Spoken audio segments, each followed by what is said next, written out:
A very special good morning to all of you. They will start to the strategy how to obtain maximum mark your exam. तो कुछ लोगों के message आ रहे थे कि सब कुछ समझ में नहीं आ रहा है कि एक्चुअल में कैसे एग्ज़ाम में लिखना है, क्या करना है। तो सब मैसेज को देखते हुए तो सबको अब रिप्लाई कर पा ही नहीं रहे थे, तो रिप्लाई कर नहीं पा रहे थे, तो सोचे एक वीडियो ही बना देते हैं। तो वीडियो बना रहे हैं। इस वीडियो में कुछ स्ट्रेटजी बताई गई है, उस स्ट्रेटजी को फॉलो करके आप अच्छा से अच्छा नंबर पा सकते हैं। ठीक है, तो चलिए स्टार्ट करते हैं हम अपने वीडियो को एक मोटिवेशनल कोट के साथ, जो कि डॉक्टर APJ अब्दुल कलाम के द्वारा कही गई है। तो उसमें उन्होंने कहा है कि कोशिश ऐसी करो कि हारते हारते कब जीत जाओ पता भी ना चले। ये सही बात है कि हमें हमेशा कोशिश करते रहनी चाहिए अपनी मतलब कभी भी हमको गिव अप नहीं करना चाहिए, कभी भी हमको मूव ऑन नहीं करना चाहिए। हमारे लाइफ में हमेशा मतलब ऐसे मोड़ आते हैं जहाँ पे हमको ऐसा लगता है कि कभी कभी कि गिव अप कर देना चाहिए, छोड़ देना चाहिए, हमसे नहीं होगा। तो you can do it everything. आप ये अपने मन में हमेशा मान के चलिए, तो आप अच्छा से अच्छा कर पाएंगे। ठीक है, तो चलिए स्टार्ट करते हैं हम अपनी ये स्ट्रेटजी को। तो सबसे पहले हम लोग बात करते हैं कि एक्चुअल में जो आपका पेपर का पैटर्न है वो किस प्रकार का है। तो जो आपका पेपर का पैटर्न है उसमें मोस्टली 3 सेक्शन होते हैं। जो आपका पेपर का पैटर्न है उसमें मोस्टली 3 सेक्शन होते हैं, जिसमें पहला एक सेक्शन A होता है, सेक्शन B और सेक्शन C।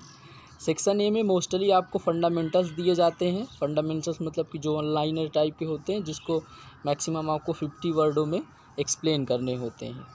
और सेक्शन B जो होते हैं उनको समथिंग 150 से लगे 200 वर्डों में आपको एक्सप्लेन करने होते हैं। एंड सेक्शन C जो आपका लॉन्ग टाइप का आंसर होता है वो होता है जिसको लगभग 750 वर्डों में आपको लिखना पड़ता है।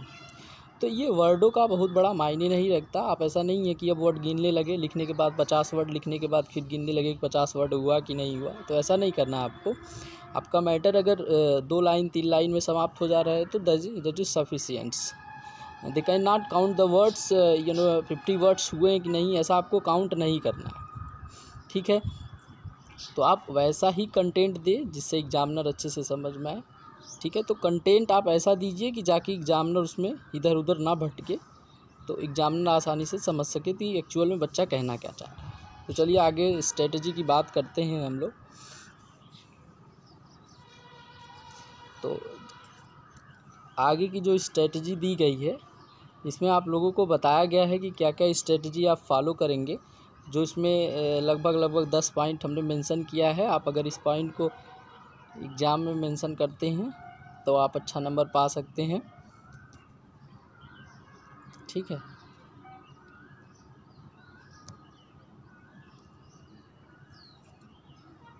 चलिए स्टार्ट करते हैं। तो इसमें देखिए पहला लिखा गया है कि right very short and accurately mainly section 1, यानी कि जिसमें हमने बताया आपको कि जो सेक्शन 1 का पोर्शन है वो फंडामेंटल होता है। तो फंडामेंटल में आप उन्हीं चीज़ों को लिखिए जो चीज़ें एक्यूरेट हों, जो चीज़ें आपको समझ मतलब ऑथेंटिक हो। ये नहीं है कि 1 नंबर में लिखा है तो आप 1 पेज में लिख दें। 1 पेज में लिखने का कोई मतलब नहीं है, नंबर मिलेगा एक ही। तो आप उसको छोटे से छोटे शब्दों में मतलब वेरी शार्ट शब्दों में आप उनको समझा सकते हैं, बता सकते हैं कि इस पार्टिकुलर टर्म्स का मीन्स क्या है और ये टर्म्स कहना क्या चाहता है, ये करेंगे। दूसरा पॉइंट आप लोग ध्यान करेंगे, हाईलाइटेड द मेन पॉइंट, जो आपको एग्जाम लगे, जो मेनली 1 सेक्शन में लगे, सेक्शन B में लगे, सेक्शन C में लगे, कि जो आपको लगे कि ये जो टर्म्स है ये इम्पॉर्टेंट है इस पार्टिकुलर स्टेटमेंट में, तो आप उस टर्म को ऐसे अंडरलाइन कर दीजिए। ठीक है, नेक्स्ट है do not over right the question. पहली बात तो ये है कि आपको ध्यान रखना है कि आपको ओवर राइट नहीं करना है। Over right in the sense ये है कि जैसे कि अभी फंडामेंटल आप जब लिख रहे हैं 1 नंबर वाला, 1 नंबर वाला में कोई क्वेश्चन आप लिख रहे हैं, तो क्वेश्चन लिखने के बाद अब उस पर ये नहीं है कि फिर से उसको काटे पीटे, यानी कि पूरी तरह से कट पिट वाला काम आपको नहीं करना है। ठीक है, पहले बढ़िया से सोच समझ लीजिएगा, फिर सेक्शन 1 वाला जो क्वेश्चन है वो अटेम्प्ट करिएगा और प्रयास करिएगा जो सीक्वेंस हो ये सीक्वेंस में रखते ही चलिएगा कि पहले सेक्शन A करिएगा, फिर सेक्शन B करिएगा, फिर सेक्शन C करिएगा। इस प्रकार से क्वेश्चन को अटेंड करिएगा। ये नहीं, अगर ऐसे भी आप कर सकते हैं कि मे बी अगर आप सेक्शन B अटेंड कर रहे हैं तो सेक्शन बी के जितने क्वेश्चन हैं पहले वहाँ पे रख दीजिए। फिर अगर आप सेक्शन ए लिख रहे हैं तो सेक्शन ए के पूरे क्वेश्चन यहाँ पे कर दीजिए। अगर आप पहले सेक्शन सी से शुरू कर रहे हैं तो सेक्शन सी का पहला क्वेश्चन आप मतलब पूरा सेक्शन सी का जितना क्वेश्चन है सब वहाँ पे अटेंड कर दीजिए। अब ऐसा नहीं है कि सेक्शन सी का लिख रहे हैं तो उसमें फिर सेक्शन सी का ख़त्म ही ना हो, सेक्शन बी भी उसमें इंक्लूड कर दे। तो इससे क्या होगा कि एग्जामिनर को कॉपी चेक करने में परेशानी होगी, तो जिससे आपके मार्क्स कट सकते हैं। तो ध्यान रखिएगा, प्रयास ज़्यादा से ज़्यादा करिएगा कि जो लिखने का तरीका है वो सीक्वेंस का ही हो। पहला कि ये है कि सेक्शन ए ही करिएगा, फिर बी करिएगा, फिर सी करिएगा। ये तरीका अपनाते हुए चलिएगा, तो जिससे एग्जामिनर को कॉपी भी चेक करने में आसानी होगी और आपको लिखने में भी कोई दुविधा नहीं होगी। ठीक है, नेक्स्ट क्वेश्चन है राइट क्लियर है अंडरस्टैंडेबल। मतलब आप ऐसी चीज़ों को उसमें लिखिए, यानी क्लियरली लिखिए। ये नहीं है कि आप कुछ जैसे एग्जैक्ट लिख रहे हैं तो उसी में ऐसे ऐसे कर दें ताकि वो आप खुद ही ना समझ पाएँ आप क्या लिखे हैं। तो ऐसी चीज़ें नहीं करनी है आपको। आप क्लियरली लिखिए और ऐसा लिखिए कि जो आप एग्जामिनर देखे और उसको समझ सके कि हाँ एक्चुअल में बच्चा क्या कहना चाह रहा है। नेक्स्ट क्या है, यूज कलर पेन। आप कलर पेन का यूज कर सकते हैं। कई बच्चे डाउट में होते कलर पेन का यूज कर सकते हैं कि नहीं कर सकते, तो हम आपको बता दें कि हम हमेशा एग्ज़ाम में कलर पेन का यूज किए हैं, तो आप कलर पेन का यूज कर सकते हैं। बस आपको ध्यान रखना है कि रेड और ग्रीन पेन का यूज नहीं करना है। ठीक है, नेक्स्ट पॉइंट है make figure of the relevant topic if have any. मतलब कि जो आपका टॉपिक है मोस्टली सेक्शन ए पे तो ज़्यादातर ऐसी चीज़ें अगर हो सेक्शन ए पे, अगर फिगर वाली कोई चीज़ आ रही, अगर आप शब्दों से नहीं समझा पा रहे एग्जामिनर को, तो उसको आप फिगर से रिप्रेजेंट करके एग्जामिनर को समझा सकते हैं। अगर सेक्शन बी का कोई क्वेश्चन है तो सेक्शन बी में अगर कोई फिगर वाला क्वेश्चन है कि जैसे कि कोई टॉपिक है, मान लीजिए कि जैसे कि कोई टॉपिक है, मान लीजिए आपसे पूछा गया है कि क्रॉपिंग सिस्टम के बारे में। अगर मान लीजिए आपको क्रॉपिंग सिस्टम के बारे में पूछा गया है तो आप इसको फिगर से बना सकते हैं, जैसे कि क्रॉपिंग पैटर्न लगा सकते हैं, फिर क्रॉपिंग सिस्टम बना सकते हैं इस प्रकार से। तो क्रॉपिंग सिस्टम प्लस मैनेजमेंट के जो रिसोर्सेज हैं ऐसे ऐसे करके ऐसे आप करके बना सकते हैं। तो आप जितना उस अपनी कॉपी को वो अट्रैक्टिव बनाएंगे उतना अच्छा आपको नंबर मिलेगा। ठीक है, नेक्स्ट जो पॉइंट है do not make wider space between. अब ऐसा भी होता है जनरली देखने को मिलता है कि अब जैसे यहाँ पे कुछ लिख रहे हैं, जैसे कि यहाँ पे लिख दिए एग्रोनॉमी, फिर यहाँ पे लिख दिए ईज, फिर यहाँ पे लिख दिए ब्रांच।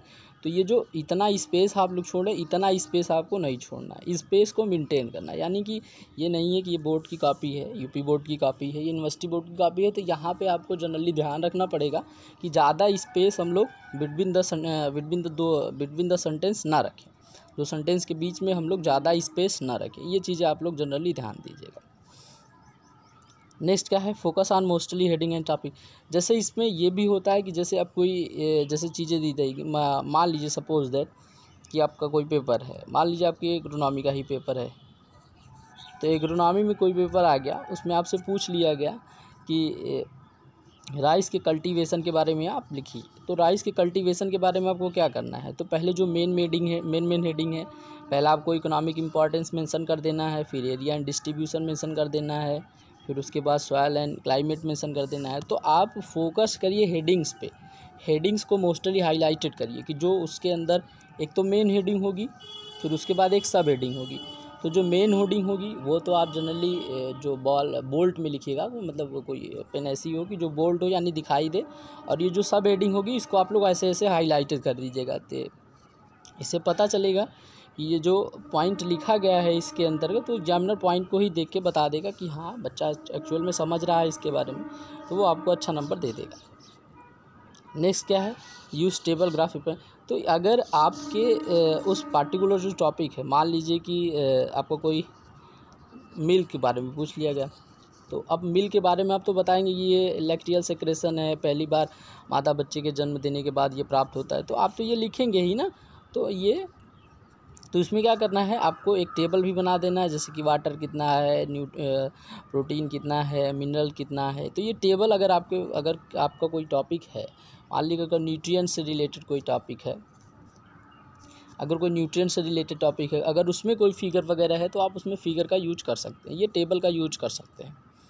ठीक है, नेक्स्ट क्या है, अब ये जो नेक्स्ट पॉइंट है और लास्ट पॉइंट है, ये बहुत इंपॉर्टेंट है। इसको आपको केयरफुली ध्यान रखना पड़ेगा कि आप जैसे ही आपका क्वेश्चन पेपर आप लिख चुके हों, आप क्वेश्चन कंप्लीट कर चुके हों, तो एक बार क्विकली आप अपने सारे क्वेश्चन को जो आपने लिखा है उसको एक बार रिवाइज़ कर लें, ताकि जो सेंटेंस गलत वगैरह हो आप उसको फिर से वहाँ से दोबारा से सही कर सकें।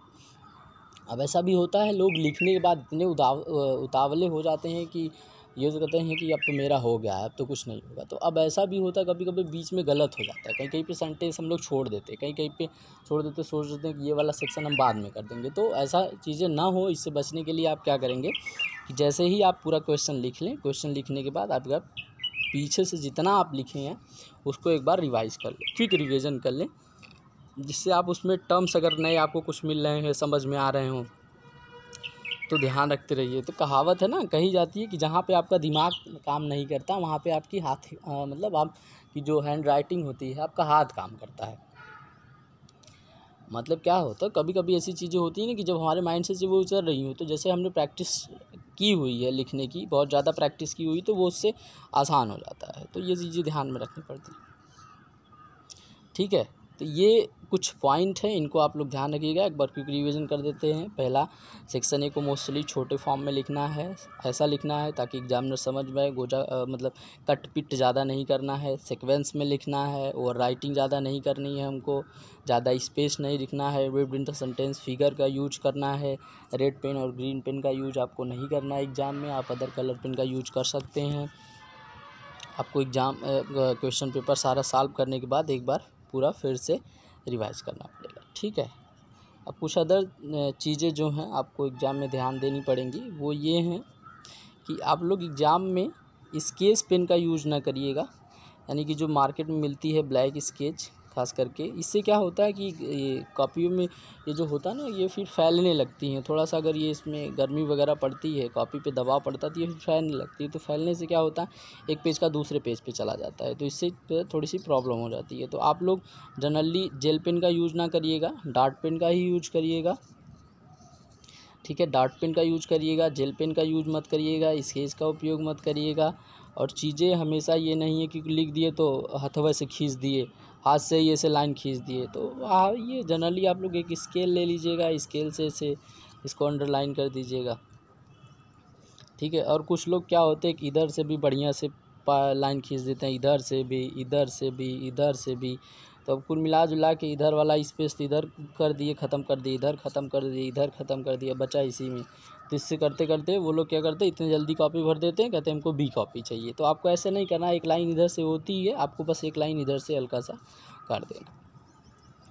ठीक है, तो एक एरिया लिमिटेड हो जाती है इसकी। ऐसे नीचे वाली लाइन आपको नहीं करनी, नीचे वाली लाइन होती है। ठीक है, तो इन सभी चीज़ों को ध्यान से रखिएगा, ध्यान से समझिएगा। ठीक है, तो बस इतना ही है। आप लोग बढ़िया से अपना एग्ज़ाम दीजिए। We will all the best for your exam. Thank you.